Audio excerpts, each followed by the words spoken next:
कि जाति जनगणना के मसले पे भी नरेंद्र मोदी असहज हो जाते हैं। और ये दोनों मामला ऐसा है कि आप अब ऐसा लगता है, मुझे ऐसा लगता है, क्या आपको भी लगता है, आप बताइएगा, कि अब अगर लोकल लेवल का चुनाव यानी कॉरपोरेशन का चुनाव भी लड़ना चाहे विपक्ष तो संविधान के नाम पे लड़ सकता है, जाति आधारित जनगणना के नाम पे लड़ सकता है। क्या कहेंगे?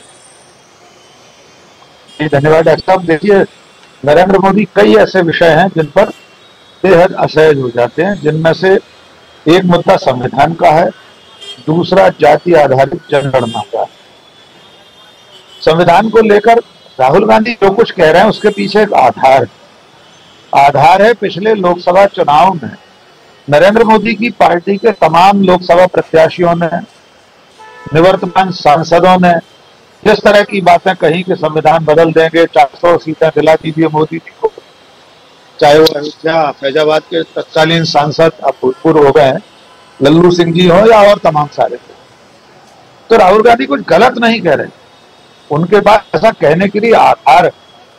और लोकसभा चुनाव में नरेंद्र मोदी ने इसका खामियाजा भुगत लिया। उनकी पार्टी के लोगों ने संविधान को बदलने की बात कही, 400 सीटें मिलने पर संविधान बदल देंगे ये दावा किया। और तो और प्रधानमंत्री की अपनी आर्थिक सलाहकार परिषद के सदस्य जो अब दिवंगत हैं विवेक देवराय, उन्होंने भी आर्टिकल लिखकर कह दिया था कि संविधान को बदलने की जरूरत। तो राहुल गांधी जो आरोप लगा रहे हैं, जिस खतरे की तरफ देश को आगाह कर रहे हैं, वो तो निराधार नहीं है। अब जहां तक सवाल यह है कि स्थानीय स्तर पर यानी अब राज्यों के चुनाव में भी ये मुद्दा चलेगा या नहीं चलेगा, इसकी परीक्षा इस चुनाव में हो जाए।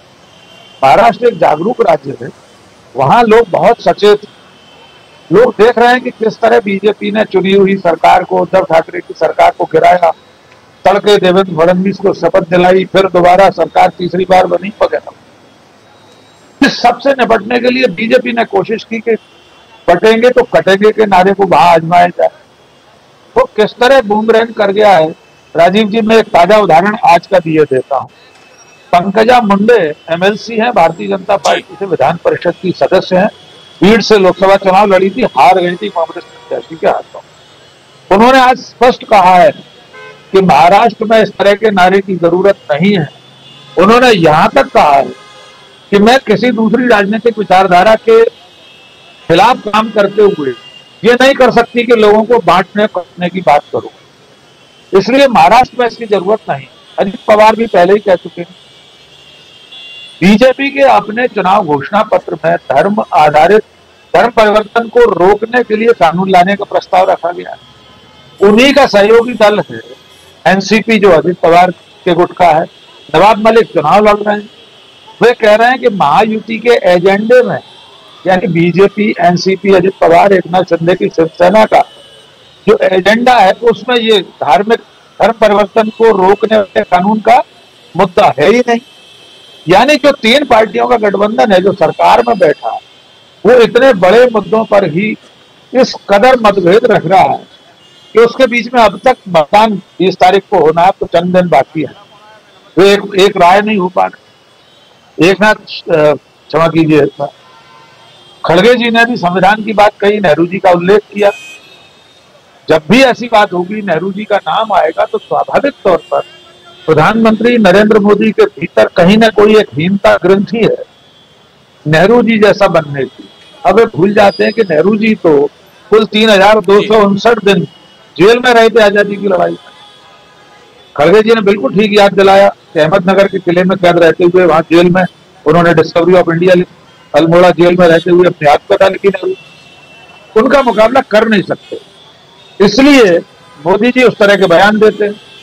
अब महाराष्ट्र का जहां तक सवाल है, तो महाराष्ट्र में सारी कोशिशों के बावजूद सांप्रदायिक एजेंडा नहीं चला। धार्मिक ध्रुवीकरण करने में बीजेपी सफल रही है।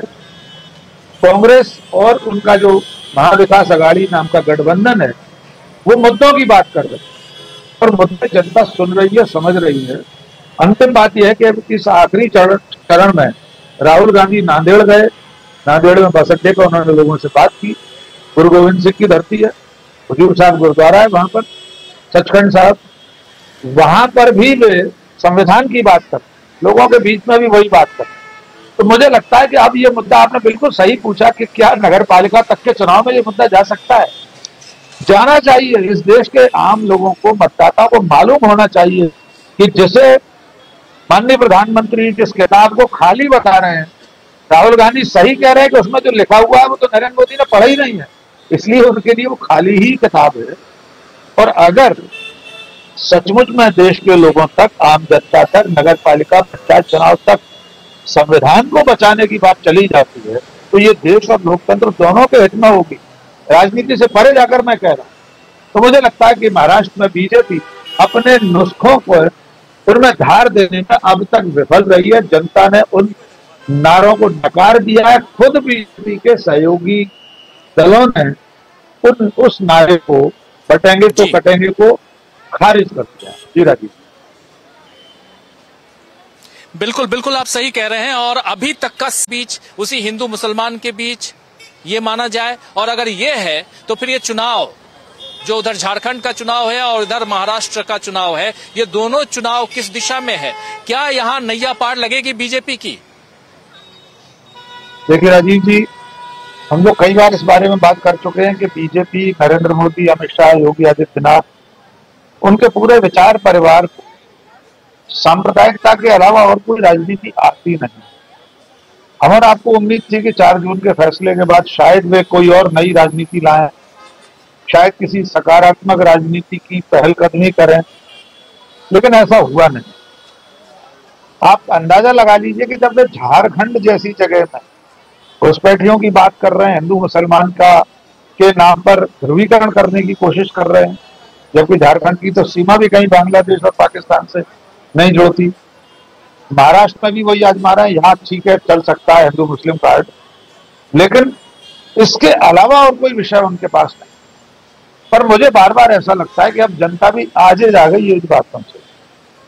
क्या आपकी बेटी छिन रही है, आपकी रोटी छिन रही है, तो जनता पूछ रही है आप 10 साल से प्रधानमंत्री हैं, अब तो 11वीं साल के प्रधानमंत्री हैं, तो आप क्या कर रहे हैं? अगर घुसपैठिए घुसकर रोटी और बेटी छीन रहे हैं, जब भी माटी छीन रहे हैं, माटी हड़प रहे हैं, तो आपकी सरकार, आप प्रधानमंत्री हैं, गृह मंत्री हैं, पूरा हमला सब कुछ आप क्या कर रहे हैं?